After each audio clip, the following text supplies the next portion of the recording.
C'est le week-end, on est samedi aujourd'hui. Normalement, quand cette vidéo va sortir, on sera samedi.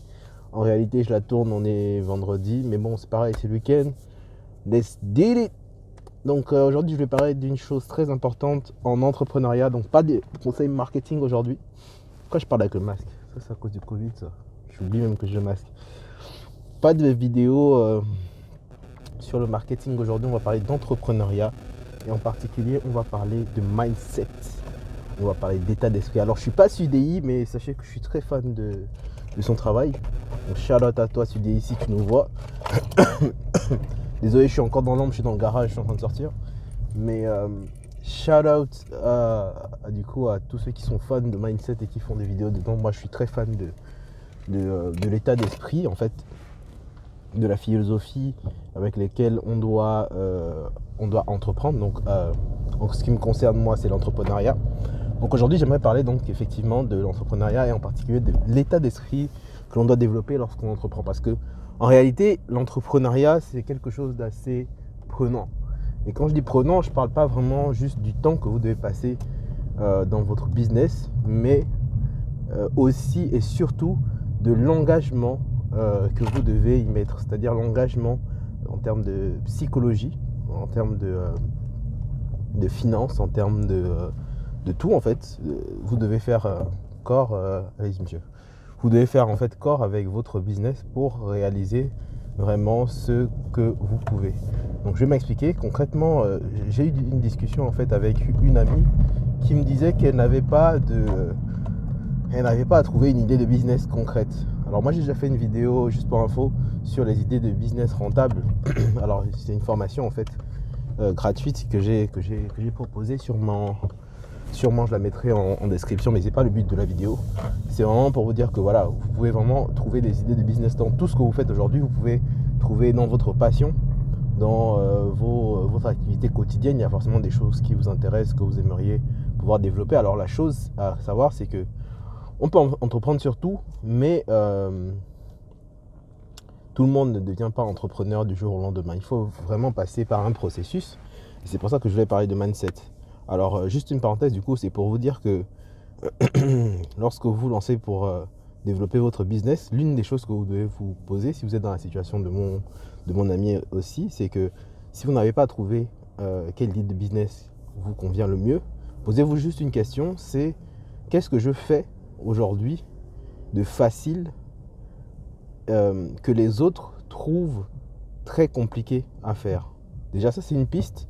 Et deuxième chose, le deuxième volet de la question, c'est parmi ces choses-là que je trouve faciles à faire, que les autres trouvent compliquées, quelles sont celles que je pourrais potentiellement monétiser.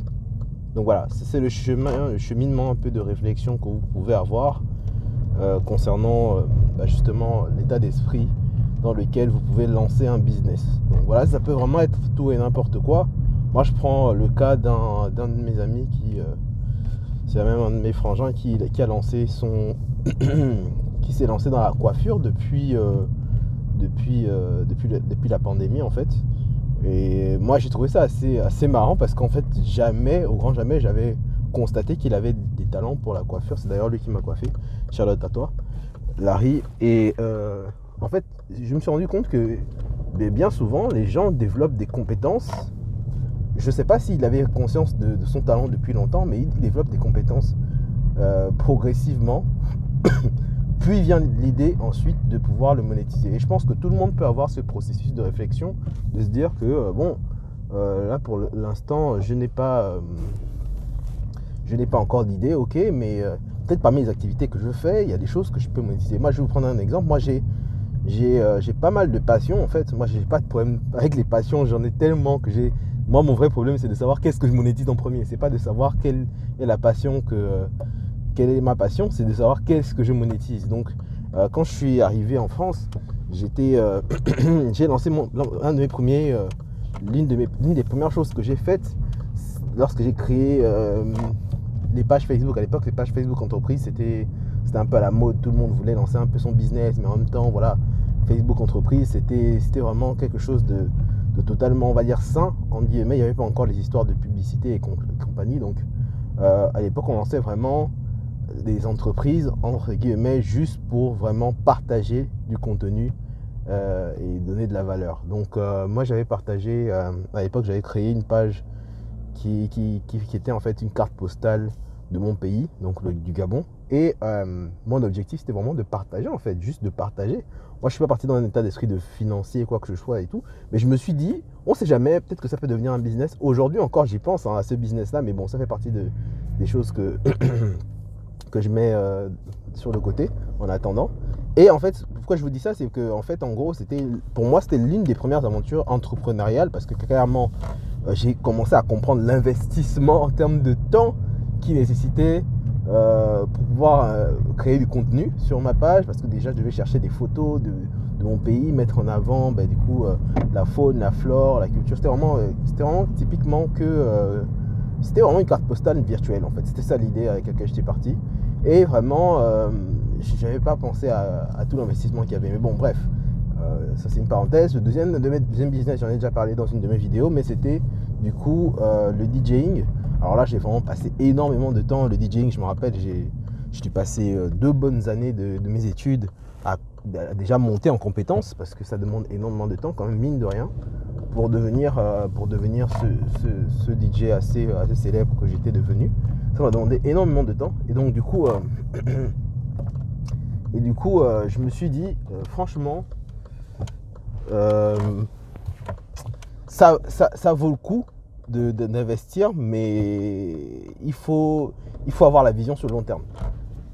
Je m'explique, c'est qu'en gros, vu que j'ai mis 2 ans à me former dessus, je me suis dit mais comment je rentabilise ces 2 années passées en fait sur le temps que j'ai mis dessus. Il faut bien que je les rentabilise. Et concrètement, moi mon objectif c'était de me dire ok, là pour l'instant j'apprends vraiment. Durant les premiers mois, les premières années, je me suis dit j'apprends, je me forme, quitte à faire des soirées gratuites, vraiment pour bien master.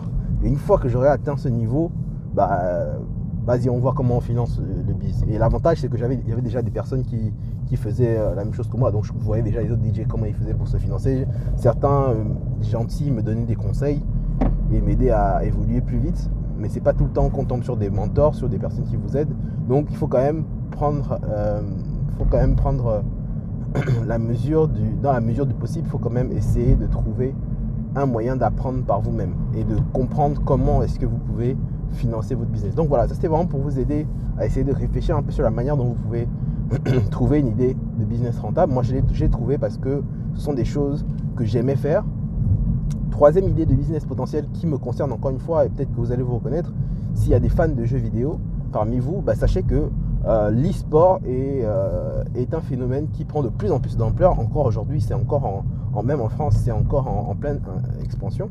C'est pas encore arrivé à maturité, mais c'est quelque chose qui va prendre énormément d'ampleur, l'e-sport. Donc c'est un sujet sur lequel vous pouvez effectivement vous pencher. Si vous avez des enfants aujourd'hui en bas âge qui sont fans de jeux vidéo, ne les bloquez pas, ne vous dites pas que les jeux vidéo c'est des pertes de temps et tout. Non, sachez que vraiment il y a des gens qui deviennent millionnaires avec les jeux vidéo. Voilà, vous pouvez faire des recherches sur internet, ou si vous avez déjà entendu parler. Donc franchement, il y a possibilité de joindre passion et monétisation. Il ne faut vraiment pas voir aujourd'hui les passions comme quelque chose d'un simple hobby. Ça c'est vraiment passé, c'est du passé. Aujourd'hui avec internet tout est possible, tout est monétisable. Donc vraiment juste essayez de trouver dans vos passions, dans vos activités quotidiennes, dans ce que vous aimez faire. Je sais pas, ça peut être vraiment n'importe quoi. Je n'ai pas d'exemple concret, mais on pourra en discuter dans les commentaires. Laissez des commentaires. Dites-moi, voilà, qu'est-ce que vous aimez faire au quotidien. Si c'est de la lecture, je sais pas, de l'écriture, de la lecture, il y a toujours moyen de trouver du coup un métier ou un business en parallèle que vous pourriez faire pour les gens. La lecture, je sais que du coup, si vous aimez lire, peut-être que vous aimez lire des livres, vous pouvez prêter votre voix, faire une voix off, par exemple, pour faire des audios de book. Ça, c'est un métier qui nécessite pas mal de personnes et il n'y a pas beaucoup de gens dedans. Si vous aimez écrire, là, c'est encore pire. Vous pouvez devenir blogueur, vous pouvez devenir ghostwriter, peu importe. Il y a énormément de business. Je ne peux pas donner tous les exemples dans cette vidéo, mais vraiment ce que je voulais apporter comme valeur dans cette vidéo, c'était vraiment de creuser dans votre activité, dans ce que vous êtes, dans ce que vous faites. Parce qu'en fait, le meilleur business, c'est surtout celui qui colle le mieux à votre personnalité. Parce que c'est celui qui, du coup, va vous représenter. c'est celui qui va correspondre à votre valeur, à votre identité, et c'est celui que vous allez le mieux réaliser. Vraiment sur le marché, si vous trouvez quelque chose qui vous correspond, c'est celui que vous allez le mieux réaliser. Maintenant, comme je vous disais, si vous ne trouvez pas de business, et je vais vraiment faire du coup l'effet inverse, le parallèle, c'est que vous n'êtes pas obligé de faire un business, de créer un business dans quelque chose dont vous êtes passionné. Parce que la passion, c'est un plus. La passion, c'est juste, on va dire, la cerise sur le gâteau. C'est quelque chose qui va vous apporter beaucoup plus de facilité ou de rapidité par rapport à quelqu'un qui n'est pas passionné. Mais par contre, si on prend le parallèle, le légendaire parallèle dans le football, j'aime bien le prendre aussi parce que je suis un fan de Messi. Mais si on considère que Messi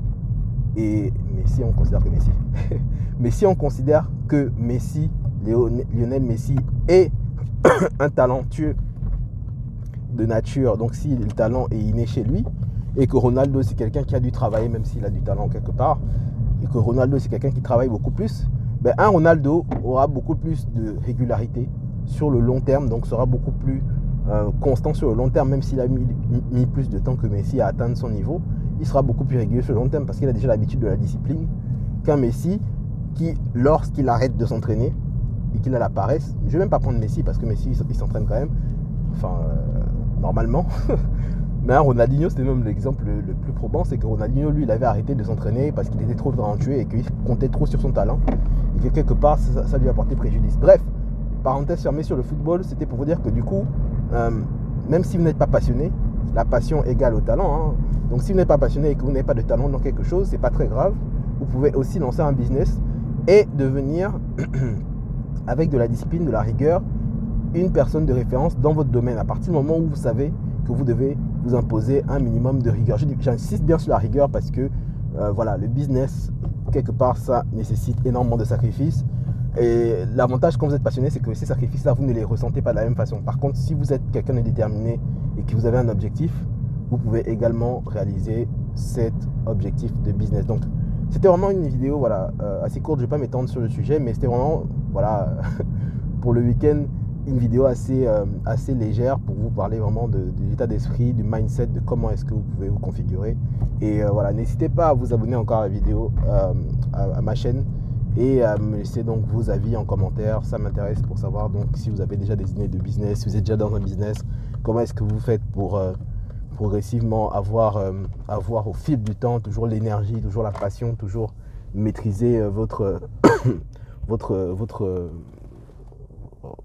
je suis déjà arrivé, votre business. Comment est-ce que vous faites pour continuer à être aussi passionné, toujours à être aussi organisé?